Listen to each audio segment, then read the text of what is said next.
Hallelujah! ನಮ್ಮ ಕರ್ತನಾದ ಯೇಸು ಕ್ರಿಸ್ತನ ನಾಮದಲ್ಲಿ ನಿಮ್ಮೆಲ್ಲರಿಗೂ ಶುಭಗಳು. ಮತ್ತೊಂದು ದಿನ ನಮ್ಮ ದೇವರ ವಾಕ್ಯ ಧ್ಯಾನಿಸುವುದಕ್ಕಾಗಿ ಆತನು ಕೊಟ್ಟ ಅವಕಾಶಕ್ಕಾಗಿ ಆತನನ್ನೇ ಸ್ತುತಿಸ್ತೇನೆ. ಬನ್ನಿ ವಾಕ್ಯ ಧ್ಯಾನಿಸೋಣ. ಪ್ರಿಯರೇ, ನೀವು ಆಸಕ್ತಿಯಿಂದ ದೇವರ ವಾಕ್ಯ ಕೇಳ್ತಿದ್ದೀರೆಂದು, ಎಷ್ಟೋ ಆಶೀರ್ವದಿಸಲ್ಪಡ್ತಿದ್ದೀರೆಂದು ಕೇಳಿ ಮತ್ತಷ್ಟು ಹೆಚ್ಚಾಗಿ ದೇವರನ್ನು ಸ್ತುತಿಸ್ತಾ ಈ ಕಾರ್ಯಕ್ರಮವನ್ನು, ಈ ವಾಕ್ಯ ಧ್ಯಾನವನ್ನು ಮುಂದುವರಿಸುತ್ತಿದ್ದೇವೆ. ಚಿಕ್ಕ ಪ್ರಾರ್ಥನೆಯೊಂದಿಗೆ ಈ ದಿನ ವಾಕ್ಯ ಧ್ಯಾನಿಸೋಣ. ಬನ್ನಿ. ಪರಿಶುದ್ಧ ದೇವರೇ, ನಿಮಗೆ ವಂದನೆಗಳು. ಮತ್ತೊಂದು ಸಾರಿ ದೇವರೇ, ನಿಮ್ಮ ಪಾದ ಸನ್ನಿಧಿಯಲ್ಲಿ ಕಾದುಕೊಂಡಿರಲು ಸಹಾಯ ಮಾಡಿರಿ. ಭಯಂಕರವಾದ ದಿನಗಳಲ್ಲಿ, ಸುಳ್ಳು ಬೋಧನೆಗಳು ವಿಸ್ತರಿಸುತ್ತಿರುವ ದಿನಗಳಲ್ಲಿ, ಸುಳ್ಳಾದ ಸುವಾರ್ತೆ ಪ್ರಕಟಿಸಲ್ಪಡುವ ದಿನಗಳಲ್ಲಿ, ಈ ಅಂತ್ಯ ದಿನಗಳಲ್ಲಿ ದೇವರೇ, ಸತ್ಯವನ್ನು ಹಿಡಿದುಕೊಳ್ಳಲು, ನೀತಿಯನ್ನು ಕಲಿತುಕೊಳ್ಳಲು ಸಹಾಯ ಮಾಡಿರೆಂದು ಕ್ರಿಸ್ತನ ನಾಮದಲ್ಲಿ ಬೇಡುತ್ತೇವೆ ತಂದೆಯೇ, ಆಮೇನ್. ಎಲ್ಲವೂ ಕಲಬೆರಿಕೆ ಅಲ್ಲವೋ? ಎಲ್ಲವೂ ಕಲಬೆರಿಕೆ. ನಾವು ತಿನ್ನುವ ಆಹಾರವೂ ಕಲಬೆರಿಕೆಯಾಗಿದೆ. ನೋಡಿ ಪ್ರಿಯರೇ, ನಾವು ತೆಗೆದುಕೊಳ್ಳುವ ಗಾಳಿ ಹಾಳಾಗಿದೆ, ಕುಡಿಯುವ ನೀರು ಹಾಳಾಗಿವೆ. ಆ ನೀರನ್ನು ಕೆಮಿಕಲಿಂದ ಪ್ಯೂರಿಫೈ ಮಾಡಿದ್ದೇವೆ ಅಂತ ಹೇಳಿ ಮತ್ತಷ್ಟು ಹೆಚ್ಚು ಹಾಳಾಗ್ತೇವೆ. ನ್ಯಾಚುರಲ್ ವಾಟರ್ ದೊರಕುತ್ತಾ ಇಲ್ಲ. ಶುದ್ಧವಾದ ಸುವಾರ್ತೆ ಕೂಡ ಈ ದಿನ ಸಿಗುತ್ತಾ ಇಲ್ಲ. ಕಲಬೆರಿಕೆಯ ಬೋಧನೆ ಈ ದಿನ ಹೆಚ್ಚಾಗ್ತಿವೆ. ನಿಜವಾದ ಸಾರಾಂಶ ಪಕ್ಕಕ್ಕೆ ತಳ್ಳಿ ಹಾಕಿ ಬೀಟಿಂಗ್ ಅರೌಂಡ್ ದ ಬುಷ್ ಅನ್ನುತ್ತಾರಲ್ಲವೇ, ಒಂದು ವಿಷಯವನ್ನು ಹೇಳಲಾರದೆ ಸುತ್ತಲೂ ಶಬ್ದ ಮಾಡುತ್ತಾ ಇದ್ದಂತೆಯೇ ಈ ದಿನ ಸುವಾರ್ತೆ ಸಾರೋಣದಲ್ಲಿ ವಾಕ್ಯದ ಸಾರ, ವಾಕ್ಯದ ಸತ್ಯ ಎಲ್ಲಿಯೂ ಸಿಗುತ್ತಾ ಇಲ್ಲ. ಏನಾಗಿದೆ ದೇವರು ನಮ್ಮಿಂದ ಎದುರು ನೋಡುವಂಥ ಕಾರ್ಯ? ಏನಾಗಿದೆ ಆತನು ನಮಗೆ ಹೇಳುವಂಥದ್ದು? ನಿಮ್ಮನ್ನು ದಿವ್ಯ ದಾನಗಳಿಂದ ಆಶೀರ್ವದಿಸಿ ಉನ್ನತಕ್ಕೆ ತರ್ತೇನೆ, ನಿಮ್ಮ ಜೊತೆಯಾಗಿರ್ತೇನೆ, ನಿಮ್ಮ ಕಣ್ಣೀರು ಒರೆಸುತ್ತೇನೆ ಎಂಬ ಮಾತುಗಳು ನಾವು ಚೆನ್ನಾಗಿ ಕೇಳ್ತಿದ್ದೇವೆ. ಒಳ್ಳೆಯದೇ, ಇದೆಲ್ಲ ನಿಜವೇ, ಇದೆಲ್ಲ ನಿಜವೇ. ಆದರೆ ಪಶ್ಚಾತ್ತಾಪ ಪಡದೇ ಇರುವಾಗ ದೇವರ ಜೊತೆ ಇರುವಿಕೆ ನಮ್ಮೊಂದಿಗಿರೋದಿಲ್ಲ, ಕ್ಷಮಾಪಣೆ ಇರುವುದಿಲ್ಲ, ಶುದ್ಧೀಕರಣ ಇರುವುದಿಲ್ಲ. ನಿಮ್ಮ ತಪ್ಪನ್ನು ನೀವು ತಿಳಿದುಕೊಳ್ಳಲಾರದಂತೆ, ನಿಮ್ಮ ಸ್ಥಿತಿ ನೀವು ತಿಳ್ಕೊಳ್ಳಲಾರದಂತೆ ನೀವು ದೇವರ ಆಶೀರ್ವಾದ ಹೊಂದಿಕೊಳ್ಳಲಿಕ್ಕಾಗಲ್ಲ. ಯೇಸು ಕ್ರಿಸ್ತನು ಮಾಡಿರುವ ಮೊದಲನೇ ಬೋಧನೆ, ಪರಲೋಕ ರಾಜ್ಯವು ಸಮೀಪಿಸುತ್ತಾ ಇದೆ, ಮಾನಸಾಂತರ ಹೊಂದಿರಿ. ಮಾನಸಾಂತರ ಹೊಂದುವ ಹಾಗೆ ದೇವರ ವಾಕ್ಯವನ್ನು ನಾವು ಪರಿಶೀಲಿಸಬೇಕು. ನಮ್ಮ ಸ್ಥಿತಿ ಏನೆಂದು ಅರಿತುಕೊಳ್ಳುವಂತೆ ಮಾಡುವಂಥದ್ದೇ ವಾಕ್ಯವಾಗಿದೆ. ನಮ್ಮ ಬಲಹೀನತೆ ನಾವು ಅರಿತುಕೊಳ್ಳುವುದಕ್ಕಾಗಿ, ಅವಶ್ಯಕತೆ ಅರಿತುಕೊಳ್ಳುವುದಕ್ಕಾಗಿ, ನಾವು ದೇವರ ಕಡೆಗೆ ತಿರುಗುವುದಕ್ಕಾಗಿ ಆತನ ಖಂಡಿಸುವಂತಹ ದೇವರ ವಾಕ್ಯವನ್ನು, ಆತನ ಪರಿಶುದ್ಧತೆಯನ್ನು, ಹಾಗೆ ಆತನ ಕೃಪೆ ಕನಿಕರದ ಕುರಿತಾಗಿ ಕೇಳಬೇಕು. ಮೊದಲನೇದನ್ನು ಬಿಟ್ಟು, ಪರಿಶುದ್ಧತೆಯನ್ನು ಬಿಟ್ಟು ಕೇವಲ ಕೃಪಾ ಕನಿಕರ ಇವುಗಳ ಕುರಿತಾಗಿಯೂ, ಯಾವಾಗಲೂ ದಿವ್ಯದಾನ ಆಶೀರ್ವಾದಗಳ ಕುರಿತಾಗಿಯೂ ನಾವು ಧ್ಯಾನಿಸುತ್ತಾ ಇರುವಾಗ ಅದು ಸಂಪೂರ್ಣವಾದ ಸುವಾರ್ತೆ ಅಲ್ಲ. ಪ್ರಿಯರೇ, ನನಗೆ ಬೈಬಲ್ನಲ್ಲಿರುವ ಪರಿಶುದ್ಧನಾದ ಪೌಲನನ್ನು ಕಂಡ್ರೆ ಬಹಳ ಇಷ್ಟ. ಯಾಕೆಂದರೆ ಅವನಂತಹ ದೇವರ ಸೇವಕನಾಗಿರಬೇಕೆಂದು ನನ್ನ ಯೌವನ ಕಾಲದಿಂದ ನಾನು ಆಸೆ ಪಡುತ್ತಲೇ ಇದ್ದೇನೆ. ಯಾಕೆಂದರೆ ಮುಖಸ್ತುತಿ ಮಾಡದವನು, ಸತ್ಯವಾಕ್ಯವನ್ನು ಸರಿಯಾಗಿ ವಿಭಜಿಸುವವನಾಗಿದ್ದ, ಪಕ್ಷಪಾತ ಇಲ್ಲದವನಾಗಿದ್ದ, ಸುಖಪಡದವನಾಗಿದ್ದ, ಎಲ್ಲಿಯೂ ಕೂಡ ಸುವಾರ್ತೆಯ ವಿಷಯದಲ್ಲಿ ಒಪ್ಪಂದ ಮಾಡಿಕೊಳ್ಳದವನಾಗಿದ್ದ, ಶ್ರಮೆಗಳಲ್ಲಿ ಆನಂದಿಸುವವನಾಗಿದ್ದ, ಪ್ರತಿಫಲ ಅಪೇಕ್ಷಿಸದೆ ದೇವರು ಹೇಳಿರುವ ಮಾತನ್ನೇ ಮಾಡುತ್ತಾ ಹೋದ. ಇದು ಬಹಳ ಪ್ರಾಮುಖ್ಯ ಈ ದಿನ ಪ್ರತಿ ದೈವ ಸೇವಕರಿಗೂ. ಪೌಲನು ಸೇವೆಗೆ ಹೋದಾಗ, ಯಾವುದೇ ಊರಲ್ಲಿ ಎಲ್ಲೇ ಆಗಲಿ ಅವನಿಗೆ ಹೊಡೆದಾಗ, ಎಲ್ಲೇ ಒದ್ದಿದ್ದರೂ, ಯಾವುದೇ ಊರಲ್ಲಿ ಬೈದರು, ಜನರು ಕೇಳಿದರೂ ಕೇಳದೇ ಇದ್ದರು, ಅಂಗೀಕರಿಸಿದರೂ ಅಂಗೀಕರಿಸದೇ ಇದ್ದರು, ಒಪ್ಪಿಕೊಂಡರೂ ಬಿಟ್ಟು ಬಿಟ್ಟರು. ತಾನು ಮಾತ್ರ ಮನುಷ್ಯರಿಗೆ ಅನುಕೂಲವಾಗಿ ತನ್ನ ಬೋಧನೆಯನ್ನು ಮಾರ್ಪಡಿಸಿಕೊಳ್ಳಲಿಲ್ಲ. ಯಾಕೆಂದರೆ ಅದು ದೇವರು ಪೌಲನಿಗೆ ಕೊಟ್ಟ ಕರೆಯಾಗಿತ್ತು. ಅರಸರುಗಳ ಮುಂದೆ ನಿನಗೆ ಸಾಕ್ಷಿಯಾಗಿ ನಿಲ್ಲಿಸುತ್ತೇನೆ ಎಂದು ದೇವರು ಹೇಳ್ತಾರೆ. ಪೌಲನ ಜೀವಿತ ಕಾಲವೆಲ್ಲ, ಅವನ ಜೀವಿತದ ಕೊನೇ ಕಾಲದಲ್ಲಿ ಅವನು ಒಂದು ಸೆರೆಮನೆಯಲ್ಲಿ ಒಬ್ಬ ಬಂದಿಯಾಗಿ ಬಂಧಿಸಲ್ಪಟ್ಟು ರೋಮ್ ಪಟ್ಟಣಕ್ಕೆ ಅವನನ್ನು ಕರೆದೊಯ್ದಾಗ, ಅಲ್ಲಿರುವಂತಹ ಅಗ್ರಿಪ್ಪ ರಾಜನಿಗೂ ಅಧಿಕಾರಿಗಳಿಗೂ ಅವನು ಒಬ್ಬ ಕೈದಿಯಾಗಿ ಕೈಗಳಿಗೆ ಬೇಡಿ ಹಾಕಿಕೊಂಡಾಗ, ಅವರ ಮುಂದೆ ನಿಂತುಕೊಂಡು ಧೈರ್ಯವಾಗಿ ದೇವರು ಯಾವ ರೀತಿಯಾಗಿ ಅವನನ್ನು ಮಾರ್ಪಡಿಸಿದಾರೆಂದು, ಎಷ್ಟು ಅವನು ಅಜ್ಞಾನವಾಗಿದ್ದಾನೆಂದು, ಎಷ್ಟು ಮೂರ್ಖವಾಗಿದ್ದಾನೆಂದು, ಹೇಗೆ ಶಿಲುಬೆಗೆ ಹಾಕಲ್ಪಟ್ಟ ಕ್ರಿಸ್ತನು ನನ್ನ ಹೃದಯ ಸ್ಪಂದಿಸಿದ್ದಾರೆ ಎಂದು, ಹೇಗೆ ಮಾರ್ಪಡಿಸಿದ್ದಾರೆಂದು ಸಾಕ್ಷಿಯಾಗಿ ಹೇಳುತ್ತಾನೆ. ಅವರನ್ನೆಲ್ಲ ವಾಕ್ಯದಿಂದ ಎಚ್ಚರಿಸುತ್ತಾನೆ. ಮತ್ತೆ ಇದು ಅನುದಿನದ ಧ್ಯಾನವಲ್ಲವೋ, ಎಲ್ಲವನ್ನೂ ನಾವು ವಿಸ್ತಾರವಾಗಿ ವಿವರಿಸಲಿಕ್ಕಾಗೋದಿಲ್ಲ. ಆದರೆ ಅಪೊಸ್ತಲರ ಕೃತ್ಯ 24ನೇ ಅಧ್ಯಾಯ ಈ ದಿನವೆಲ್ಲ ನೀವು ಸಮಯ ತೆಗೆದುಕೊಂಡು ಓದಿ ಧ್ಯಾನಿಸಿರಿ. ಆದರೆ ಸದ್ಯಕ್ಕೆ ಅದೇ ಅಪೊಸ್ತಲರ ಕೃತ್ಯ 24ನೇ ಅಧ್ಯಾಯ ವಚನ 24 ಓದುತ್ತೇನೆ ಕೇಳಿ. ಕೆಲವು ದಿವಸಗಳಾದ ಮೇಲೆ ಫೆಲಿಕ್ಸನು ಯೆಹೂದ್ಯಳಾದ ದ್ರುಸಿಲ್ಲಳೆಂಬ ಸ್ವಂತ ಹೆಂಡತಿಯೊಂದಿಗೆ ಬಂದು ಪೌಲನನ್ನು ಕರೆಸಿಕೊಂಡು ಕ್ರಿಸ್ತ ಯೇಸುವಿನಲ್ಲಿ ಇಡತಕ್ಕ ನಂಬಿಕೆಯ ವಿಷಯವಾಗಿ ಅವನು ಹೇಳಿದ ಮಾತುಗಳನ್ನು ಕೇಳಿದನು. ಈ ಫೆಲಿಕ್ಸನು ಬಹಳ ದೊಡ್ಡ ಅಧಿಕಾರದಲ್ಲಿರುವ ವ್ಯಕ್ತಿಯಾಗಿದ್ದ. ಅವನ ಹೆಂಡತಿ ಯೆಹೂದ್ಯಳಾಗಿದ್ದಳು. ಮೇಬಿ ಆಕೆ ಯೆಹೂದ್ಯಳಾಗಿರೋದ್ರಿಂದಲೇ ಅವಳು ಆ ಯೆಹೂದ್ಯನಾಗಿರುವಂತಹ ಸೌಲನಾಗಿದ್ದ ಪೌಲನ ಮಾರ್ಪಡುವಿಕೆ ಕೇಳಿರುತ್ತಾಳೆ. ಸುವಾರ್ತೆಯಲ್ಲಿ ನಂಬಿಕೆ ಇಡುತ್ತಾಳೆ, ಸುವಾರ್ತೆ ಕೇಳಲು ಆಶಿಸಿರುತ್ತಾಳೆ. ಅದಕ್ಕೆ ತನ್ನ ಗಂಡನೊಂದಿಗೆ ಆಕೆಯೂ ಕೂಡ ಬರ್ತಾಳೆ. ಸೊ ಪೌಲನು ಅವರ ಮುಂದೆ ನಿಂತಾಗ ಯೇಸು ಕ್ರಿಸ್ತನಲ್ಲಿಡತಕ್ಕ ನಂಬಿಕೆಯ ವಿಷಯವಾಗಿ ಪೌಲನು ಬೋಧಿಸ್ತಾನೆ. ಸಾಧಾರಣವಾಗಿ ನಾವು ಅಧಿಕಾರಿಗಳ ಬಳಿಗೆ ಹೋದಾಗ ನಾವು ಅವರಿಗೆ ಬೋಧಿಸುತ್ತೇವೋ ಅಥವಾ ಬೇಡಿಕೊಳ್ಳುತ್ತೇವೋ? ನಾವು ಅವರಿಗೆ ಸಹಾಯ ಮಾಡುವ ಪರಿಸ್ಥಿತಿಯಲ್ಲಿ ಇರುತ್ತೇವೋ ಅಂದುಕೊಳ್ತೇವೋ, ಇಲ್ಲವೇ ಅವರು ನಮಗೆ ಸಹಾಯ ಮಾಡುವ ಸ್ಥಿತಿಯಲ್ಲಿದ್ದಾರೆ ಎಂದು ನಾವು ಅಂದುಕೊಳ್ಳುತ್ತೇವೋ? ಇಲ್ಲಿ ಪೌಲನು ಒಬ್ಬ ಬಂದಿಯಾದ ಕೈದಿಯಾಗಿದ್ದಾನೆ. ಬೇಕಾದರೆ ಫೆಲಿಕ್ಸನು ಪೌಲನನ್ನು ಆ ಕೈದಿಯಾಗಿರುವ ಸೆರೆವಾಸತನದಿಂದ ಬಿಡಿಸಬಹುದು. ಅವನಿಗೆ ಆ ಅಧಿಕಾರವಿತ್ತು. ಹಾಗಂತ ಒಂದು ರೀತಿ ನನ್ನ ಬಗ್ಗೆ ಜ್ಞಾಪಕ ಮಾಡಿಕೊಳ್ರಿ, ಸಹಾಯ ಮಾಡ್ರಿ ಎಂಬುದಾಗಿ ಒಂದು ದಯೆ ಕೋರುತ್ತಾ ಅವ್ರ ಸಂಗಡ ಮಾತಾಡಲಿಲ್ಲ.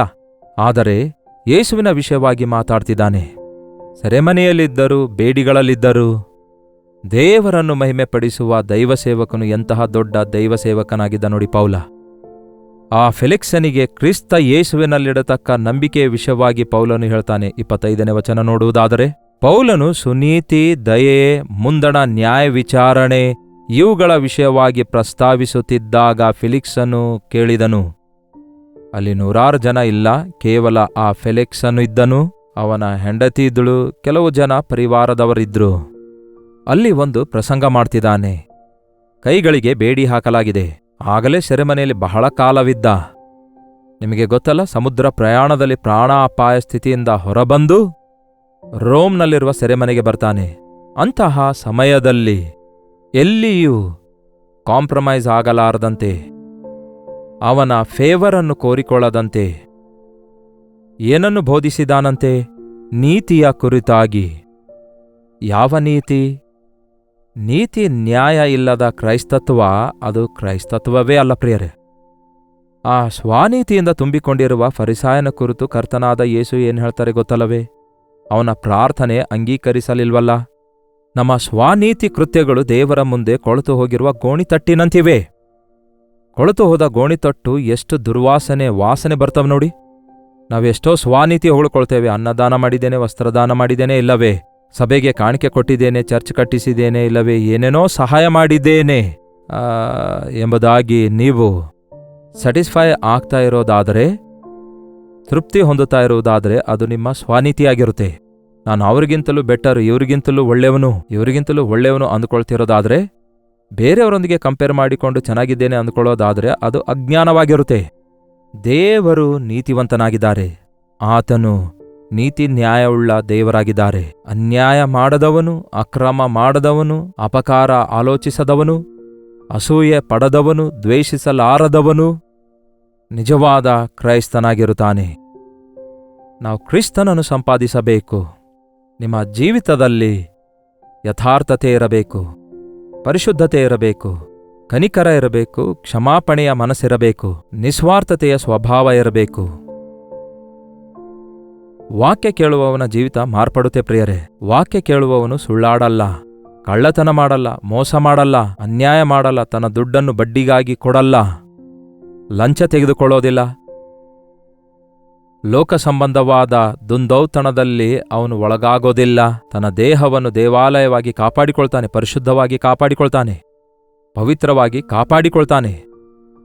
ನೀತಿ ಇಲ್ಲದಂತಹ ಕ್ರೈಸ್ತತ್ವವೇ ಅಲ್ಲ. ಯೇಸುವನ್ನು ನಂಬಿತೇವೆ ಅಂತ ಹೇಳ್ತೀರಿ, ಎಲ್ಲರೂ ನಂಬ್ತಾರೆ. ನಿಮಗೂ ಅವರಿಗೆ ವ್ಯತ್ಯಾಸ ಇಲ್ಲದಿದ್ರೆ ಯೇಸುವಿಗೆ ನಂಬೋದೇ ಯಾಕಬೇಕು?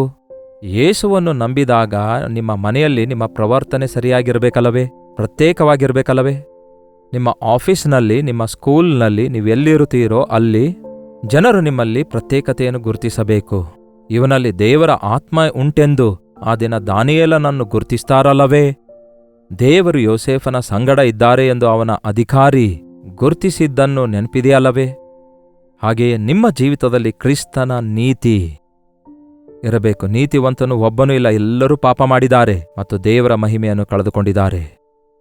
ಆದರೆ ನಮ್ಮ ಪಾಪವನ್ನು ಕ್ರಿಸ್ತನು ಹೊತ್ತುಕೊಂಡು ನಮಗಾಗಿ ಆತನು ನೀತಿಯಾದನು.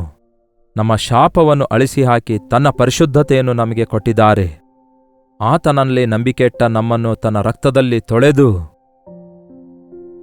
ನೀತಿವಂತರನ್ನಾಗಿ ಮಾಡುತ್ತಾರೆ, ಪರಿಶುದ್ಧಗೊಳಿಸುತ್ತಾರೆ ಎಂಬುದಾಗಿ ಬೈಬಲ್ನಲ್ಲಿದೆ. ನಿಮ್ಮ ಜೀವಿತ ಪರಿಶುದ್ಧಗೊಳಿಸುವುದಕ್ಕೆ ಸಹಕರಿಸಲಾರದಂತಹ ಪ್ರಸಂಗ ನೀವು ಎಷ್ಟೇ ಕೇಳಿದ್ರೂ ಕೂಡ, ಎಷ್ಟು ಸಾರಿ ಕೇಳಿದ್ರೂ, ಎಷ್ಟೇ ಹೇಳಿದ್ರೂ ಪ್ರಯೋಜನವಿಲ್ಲ. ಪ್ರತಿ ಸಾರಿ ವಾಕ್ಯ ನಮ್ಮನ್ನು ಶುದ್ಧೀಕರಿಸುತ್ತದೆ. ಆತನು ಅಕ್ಕಸಾಲಿಗನು, ಅಗ್ನಿಯಂತಹ ಸುತ್ತಿಗೆಯಂತಹ ಆತನ ಮಾತುಗಳಾಗಿವೆ. ನನ್ನ ಮಾತು ಬಂಡೆಗಳನ್ನು ಒಡೆಯುವ ಸುತ್ತಿಗೆಯಂತಿದೆ ಎಂದು ದೇವರು ಹೇಳಿದ್ದಾರೆ. ನೀತಿಯ ಕುರಿತಾಗಿಯೂ ನ್ಯಾಯ ವಿಚಾರಣೆಯ ಕುರಿತಾಗಿಯೂ, ಮುಂದಣ ನ್ಯಾಯ ವಿಚಾರಣೆಯ ಕುರಿತು ಹೇಳ್ತಾನೆ, ನೀತಿಯ ಕುರಿತು ಸ್ವನಿಯಂತ್ರಣದ ಕುರಿತು ಹೇಳ್ತಾನೆ, ಮುಂದಣ ನ್ಯಾಯ ವಿಚಾರಣದ ಕುರಿತಾಗಿ ಪ್ರಸಂಗಿಸುತ್ತಾನೆ. ಇಲ್ಲಿ 3 ಪಾಯಿಂಟ್ಸ್ ಇವೆ ನೋಡಿ. ಮುಂದ್ಬರುವಂತಹ ಉಗ್ರತೆಯ ಕುರಿತಾಗಿ ಪ್ರಸಂಗಿಸ್ತಿದ್ದಾನೆ. ಸ್ವನಿಯಂತ್ರಣ. ಒಬ್ಬ ಮನುಷ್ಯ ಅನೇಕ ಆಸೆಗಳ ಹಿಂದೆ ಓಡೋಡಿ ಹೋಗ್ತಿದ್ದಾನೆ. ಆಲೋಚಿಸಿ ಯೋಚಿಸಿದ್ದೆಲ್ಲ ಮಾಡಲು ಬಯಸ್ತಿದ್ದಾನೆ. ನಿಮ್ಮ ಆಸೆಗಳನ್ನು ಜಯಿಸುವಂತಹ ನಿಮಗೆ ಬರುವ ದುಷ್ಟ ಆಲೋಚನೆಗಳನ್ನೆಲ್ಲ ಸೆರೆ ಹಿಡಿದು ಕ್ರಿಸ್ತನ ವಿಧೇಯತೆಗೆ ತನ್ನೇರಿ ಅವುಗಳನ್ನು ಕರ್ತನ ಕೈಗೆ ಒಪ್ಪಿಸಿಕೊಡಬೇಕಾಗಿದೆ. ನಿಮ್ಮನ್ನು ನೀವು ನಿಮ್ಮ ಹತೋಟಿಯಲ್ಲಿ ಇಟ್ಕೊಳ್ಳಬಲ್ಲಂತಹ ಶಕ್ತಿ ಕೊಡ್ತಾರೆ ದೇವರು. ಸ್ವನಿಯಂತ್ರಣ ಆತ್ಮ ಫಲಗಳಲ್ಲಿ ಒಂದಾಗಿದೆ. ಮುಂದಣ ಉಗ್ರತೆ ಅದು ಮತ್ತೊಂದು ವಿಷಯವಾಗಿದೆ. ಈ ದಿನ ನೀವು ತಪ್ಪಿಸಿಕೊಳ್ತೀರಿ, ಮುಂದೆ ಬರ್ಲಿಕ್ಕಿದೆ ದೇವರ ಉಗ್ರತೆ, ನ್ಯಾಯ ತೀರ್ಪು ಬರ್ಲಿಕ್ಕಿದೆ. ಈ ದೇಹದಿಂದ ನಡೆಸಿರುವ ಪ್ರತಿಯೊಂದು ಕೃತ್ಯಗೆ ನ್ಯಾಯ ವಿಚಾರಣೆಗೆ ಒಳಗಾಗ್ತೇವೆ. ಅದು ಒಳ್ಳೆದಾಗಿರಲಿ ಕೆಟ್ಟದಾಗಿರಲಿ, ಅವುಗಳ ವಿಷಯದಲ್ಲಿ ನಾವು ದೇವರಿಗೆ ಲೆಕ್ಕ ಒಪ್ಪಿಸಬೇಕೆಂದು ವಾಕ್ಯ ಹೇಳುತ್ತೆ. ದೇವರಿಗೆ ಭಯಪಡುವುದಿಲ್ಲವೋ? ದೇವರ ವಾಕ್ಯಕ್ಕೆ ಭಯಪಡುವುದಿಲ್ಲವೋ? ನನ್ನ ಮಾತುಗಳು ಯಾರು ಕೇಳ್ತಾರೆ ಬಿಡು, ನಾನು ಮಾಡುವ ಕಾರ್ಯ ಯಾರಿಗೆ ಗೊತ್ತಾಗುತ್ತೆ ಬಿಡು ಎಂದು ಯೋಚಿಸಿ ಕತ್ತಲೆಯಲ್ಲಿ ತಮ್ಮ ಕಾರ್ಯಗಳನ್ನು ಮುಂದುವರಿಸುವವರ ಗತಿ ಏನೆಂದು ಹೇಳಲಿ? ನಾವು ಮಾತಾಡುವಂತಹ ಪ್ರತಿಯೊಂದು ಮಾತಿಗೂ ದೇವರಿಗೆ ಲೆಕ್ಕ ಒಪ್ಪಿಸಬೇಕೆಂಬುದಾಗಿದೆ ಬೈಬಲ್ನಲ್ಲಿ. ಈ ನಿಮ್ಮ ದೇಹದಿಂದ ಈ ಲೋಕದಲ್ಲಿ ನೀವು ಮಾಡ್ತಿರುವ ಪ್ರತಿ ಅನ್ಯಾಯ, ಅಕ್ರಮ, ಮೋಸ, ವಂಚನೆ, ಈ ಎಲ್ಲಾ ವಿಷಯಗಳ ಕುರಿತು ಕ್ರಿಸ್ತನ ರಕ್ತದಲ್ಲಿ ತೊಳೆಯಲ್ಪಟ್ಟು ಶುದ್ಧರಾಗ್ತೀರಿ. ಕ್ರಿಸ್ತೇಸುವಿನಲ್ಲಿದ್ದವರಿಗೆ ಯಾವ ಅಪರಾಧ ಶಿಕ್ಷೆ ಇಲ್ಲ. ಆದರೆ ನಿಮ್ಮ ಪಾಪ ಒಪ್ಪಿಕೊಳ್ಳದೆ ಬಿಟ್ಟು ಬಿಡದೇ ಇರೋದಾದರೆ ಅವೆಲ್ಲ ನಿಮ್ಮನ್ನು ನ್ಯಾಯ ತೀರ್ಪಿಗೆ ನಡೆಸುವಂಥವುಗಳಾಗಿರ್ತವೆ.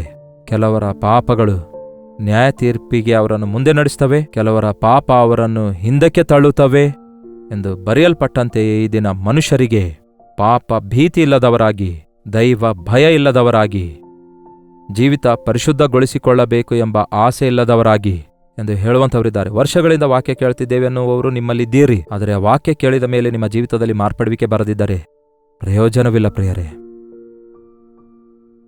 ಫೆಲೆಕ್ಸ್ ಅನ್ನು ಅದನ್ನು ಕೇಳಿ ಭಯಪಡುತ್ತಾನಂತೆ. ಫೆಲೆಕ್ಸ್ ಅನ್ನು ಇದನ್ನು ಕೇಳಿ ಭಯಪಟ್ಟು ಮತ್ತೊಮ್ಮೆ ಕರೆಸಿಕೊಳ್ತೇನೆ ಎಂದು ಹೇಳಿ ಪೌಲನನ್ನು ಕಳಿಸಿಕೊಡ್ತಾನೆ, ಹೊರಟು ಹೋಗುವಂತೆ ಮಾಡ್ತಾನೆ. ಹೌದು, ದೇವರ ವಾಕ್ಯ ಭಯ ಹುಟ್ಟಿಸಬೇಕು. ಫೆಲಿಕ್ಸನು ಭಯಗ್ರಸ್ತನಾಗಿ ಅವನಿಗೆ ಸದ್ಯಕ್ಕೆ ಹೋಗು, ಸಮಯ ದೊರಕಿದಾಗ ನಿನ್ನನ್ನು ಕರೆಸುವೆನು ಎಂದು ಹೇಳಿದನು. ಭಯ ಪ್ರಿಯರೇ, ಭಯ, ದೈವ ಭಯವಿಲ್ಲದಂತಹ ಬೋಧನೆ, ಭಯಭೀತಿಯನ್ನುಂಟು ಮಾಡದಂತಹ ಬೋಧನೆ ಈ ದಿನ ವಿಸ್ತಾರವಾಗ್ತಿದೆ. ಮನಸಾಕ್ಷಿ ಚುಚ್ಚದ ಬೋಧನೆ, ಹೃದಯವನ್ನು ಪರಿಶೀಲಿಸಿಕೊಳ್ಳಲಾರದೆ ವಾಕ್ಯ ಕೇಳುವುದರಿಂದ ಎಷ್ಟೇ ವಾಕ್ಯ ಕೇಳಿ ಓದಿ ಧ್ಯಾನಿಸಿದರೂ ಪ್ರಯೋಜನವಿರಲ್ಲ. ಯೇಸುವಿನ ಮಾತುಗಳು ನಮ್ಮ ಅಂತರಂಗದಲ್ಲಿರುವ ಪ್ರತಿ ಸ್ಥಿತಿಯನ್ನು ನಮಗೆ ಬಯಲ್ಪಡಿಸುತ್ತೆ.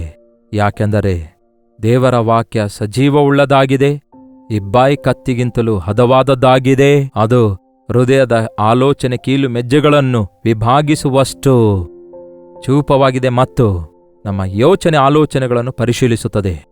ಪ್ರತಿ ಸಾರಿ ವಾಕ್ಯ ಕೇಳಿದಾಗ ನಿಮ್ಮ ತಪ್ಪುಗಳು ಬಯಲಾಗಬೇಕು. ನಿಮ್ಮ ಸ್ಥಿತಿ ನೀವು ತಿಳ್ಕೊಂಡು ಕರ್ತನ ಪಾದ ಹಿಡಿದುಕೊಳ್ಳಬೇಕು, ಕ್ರಿಸ್ತನ ರಕ್ತದಲ್ಲಿ ತೊಳೆಯಲ್ಪಡಬೇಕು. ಪ್ರಾರ್ಥನೆ.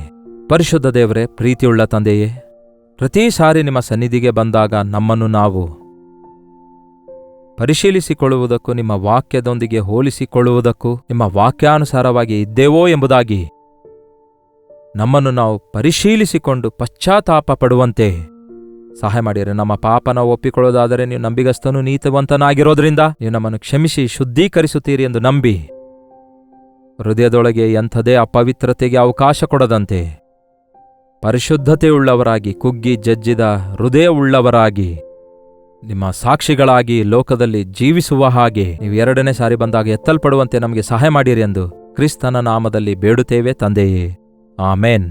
ನಮ್ಮ ತಂದೆಯಾದ ದೇವರ ಪ್ರೀತಿಯು, ಮಗನಾಗಿರುವ ಕ್ರಿಸ್ತನ ಕೃಪೆಯೂ, ಆದರಣೆಕರ್ತನಾದ ಪವಿತ್ರಾತ್ಮನ ಸಹವಾಸವು ಕೂಡಿ ಬಂದಿರುವ ನಮ್ಮೆಲ್ಲರ ಸಂಗಡ ಇಂದಿಗೂ ಸದಾಕಾಲಕ್ಕೂ ನೆಲೆಯಾಗಿರಲಿ. ಆಮೇನ್. ದೇವರಿಗೆ ಸ್ತೋತ್ರ. ನಿಮ್ಮ ಪ್ರಾರ್ಥನಾ ಮನವಿಗಳು 8939731313 ನಂಬರ್ಗೆ ಹಾಗೂ ಇತರ ದೇಶದಿಂದ ವೀಕ್ಷಿಸುವುದಾದರೆ ಕೊಡಲ್ಪಟ್ಟ ಇದೇ ನಂಬರ್ಗೆ ಒಂದು ಟೆಕ್ಸ್ಟ್ ಇಲ್ಲವೇ ವಾಯ್ಸ್ ಮೆಸೇಜ್ ಮುಖಾಂತರ ವಾಟ್ಸಪ್ ಕಳಿಸಿಕೊಡಿರಿ. ನಿಮಗೋಸ್ಕರ ನಾವು ಪ್ರಾರ್ಥಿಸ್ತಿದ್ದೇವೆ, ನೀವು ಕೂಡ ಪ್ರಾರ್ಥಿಸಿರಿ. ತಪ್ಪದೇ ದೇವರು ನಮಗೆ ಉತ್ತರ ಕೊಡ್ತಾರೆ. ಕರ್ತನ ಚಿತ್ತವಿರುವುದಾದರೆ ಮತ್ತೆ ನಾಳೆ ಇದೇ ಅನುದಿನದ ಧ್ಯಾನ ಎಂಬ ಕಾರ್ಯಕ್ರಮದಲ್ಲಿ ಮತ್ತೆ ಭೇಟಿಯಾಗೋಣ. ಅಲ್ಲಿಯವರೆಗೂ ದೇವರ ಮಹಾಕೃಪೆ ನಿಮ್ಮೆಲ್ಲರೊಂದಿಗಿರಲಿ.